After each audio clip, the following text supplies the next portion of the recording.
to another edition of the Situation Room. I am Derek Kubicki. She is Alexis Kubicki. And today we will pick up exactly where we left off, which is the continuation of the how do you become and what this involves of being a professional fighter. From an amateur. Yes, of course, the transition. Yes. We in the last series we have stopped at the amateur barrier and going into the professional. So, Alexis, the moment comes. Mm-hmm. You got yourself a nice pair of boxing boots, nice pair of shorts. You got yourself a nice head bandana to keep the sweat from pouring down. Well, you're a professional boxer now. What's next? What is it that happens next? Who is involved? Who should you be working with? What is required to even get on the first show? And yeah. Well, first of all, in the amateurs, you have a coach, right? That Correct. always coaches everyone in the club. But in a professional, it doesn't work like that. Correct. You have to find a coach that will stay with you and train you the whole time. Because Yes. you train different hours, you train more hours. Right. It's more of a one-on-one, not like a teamwork. It's one-on-one, right?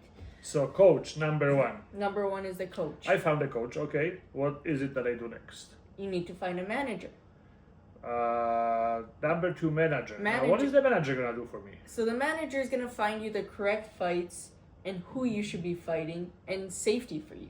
Okay. They're not just going to put you in a fight with someone that has, say, 15 pro fights and you have 0. Oh, I see. So the manager will steer me in Steer the you way on the of, right direction, in on the the way right of, road. in a way of developing, Yes. fighting opponents that I belong in a ring with. Mm-hmm.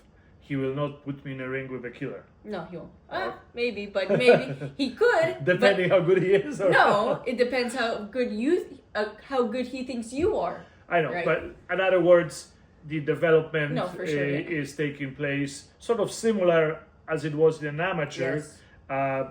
building the opponents according to your skills. Yes. All right, so I have brand new pair of boots. I have a shiny trunks. Yeah. I have a nice head bandana that Yeah. stops the sweat. Yes. I got a trainer. I have a manager. Mm-hmm. Who do I need next?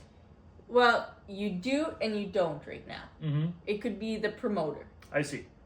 So the promoter is someone that puts you on their shows and you represent them. Right. Okay. So, but isn't the promoter's job really just to promote fights? This is how the promoters make money, right? Yes, but you are fighting under their shows. They don't really want you to fight under other shows, just under their shows because it's under their company. Okay. But that is providing if you have a signed contract with the promoter. Yes, if Okay. you do. That's why we're saying if you find the right promoter. Okay. So promoter. So this is where the manager comes in again. That's right. And has to do all the negotiation because this is a lot about, as a fighter, you don't want to just fight once a year as a professional, right? Right. Especially at the beginning. But I think before we go further, Mm-hmm. because we should dedicate, I think the following part of our podcast will be solely dedicated to the role of promoter in politics because they play a very important role. And again, signing the fighters, not signing the fighters, the freedom and lack of it for the fighters, it is revolving around the promoter. So this is quite complicated. Therefore, we will dedicate one episode solely to the promoter. But for now, Yeah. I got the brand new pair of boots. Yes. I have the shiny trunks. Yes. I have the head bandana. I have a trainer. I have a Manager. manager. And I have a promoter. Yes. I have never even threw a punch yet, Mm-hmm. or maybe a couple but I never had a fight. Yeah. Okay, who else do I need? You need yourself to be ready. In my corner, who else Yes. do I need? You need also a cutman. You need a cutman because Am I working at the butcher's shop or what is cutman? a cutman. So say in a fight you got a headbutt or something minor happened, you got a bloody nose, the coach can't stop it. Right. So you have a special guy that works on your face, stops the cuts, stops the bleeding. Doesn't a makeup artist work on your face? A little bit, yes. That's what you can call it. Wow. But in the boxing game, So the beautician, yes, the cutman, yes, I need to have it. you do. Now, what happens if so he stops the bleed, stops the cuts? How is he doing that? Is he like a doctor or no? He's not a doctor. He's not a doctor. Some of them actually are. Some But- actually but- are, but most of them are not. Okay, so he just uses his set of skills Yes. and okay, just like you see it on TV. That's the guy who comes in with. It's with, usually the guy that's standing on side of the ring, kind of reaching over. and you and see him working on the having a Q-tips. whole arsenal with Yes. the Q-tips, and so that's the guy. Vaseline, yes. Vaseline and stuff, right? Okay, all right. So let me get this again. Yes. Shiny pair of boots, Yes. nice trunks, headband, Mm-hmm. trainer, Yes. manager, Yes. promoter, Yes. cutman, Yes. and what else do I need? That's everything. And so, who pays all these people? Comes down to the fighter. The fighter. Well, I haven't even fought one fight. Well, you better start fighting. Where do I get the money for it? So this is where, but we'll be talking more about it on the next course. show, right? The promoter. The promoter is the one that makes the payments to the fighter, Right. and then the fighter has to make the payments to their cutman, to their manager, and their coach. There's Okay. a certain percent that you give to each one of them, and then that's where it breaks down from your paycheck. Okay. So Wow. a coach, for example, they don't get paid hourly for training you. Right. They get paid a certain percent. Percentage of the purse. Yes. Okay. Wow. So in essence, really, I'm a business Mm-hmm. that employs people. Yes, correct. Wow. And that is how it is, folks. And sorry to interrupt you, but there is some coaches that are also managers at the same time. Right. They play like both roles. Right. So you see that in some of the fighters that they have a coach and a manager. For example, me. I got my dad here as my coach, father, and a manager. Not a cutman. Just to be clear. Not yet. I don't think I'll be ever. Mike Emmanuel is a great cutman and he fills his role perfectly every time. So, in other words, it is extremely important that if you are becoming a professional fighter, you register yourself as a business because you are employing people. You are employing people, you have cost associated with your training, with your daily life, with the fees It's of much gym. harder than what you think. It is much harder.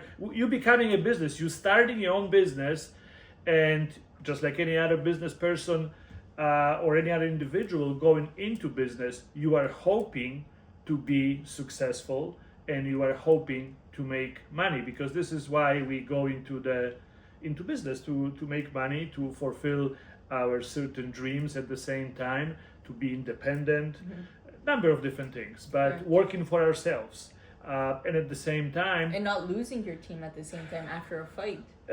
of course, and so keeping your employees, Yes. just Keeping like them happy.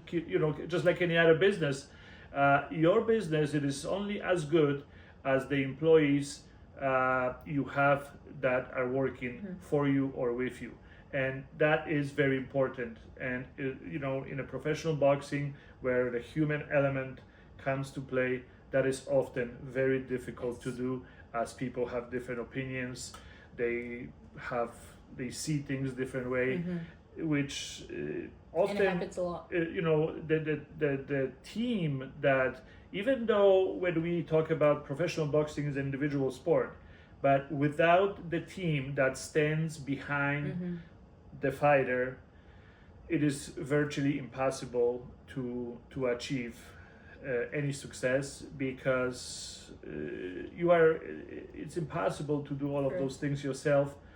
I shouldn't say it's impossible, it's possible, but at what quality and at what cost?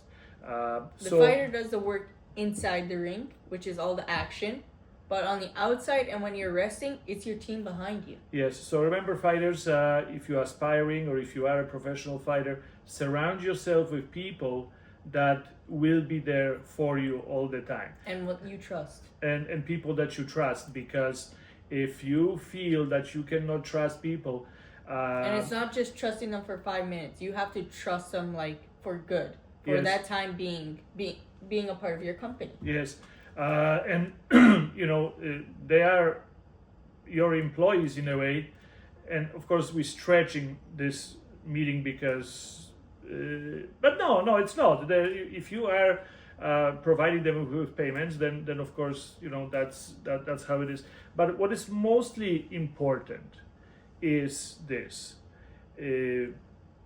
Often, when it comes to different situation and conflicts and stuff, on the end of the day, the fighter will be the one who will suffer the consequences, because if the team members falls out, if you have disagreements, there is a missing link. Yes.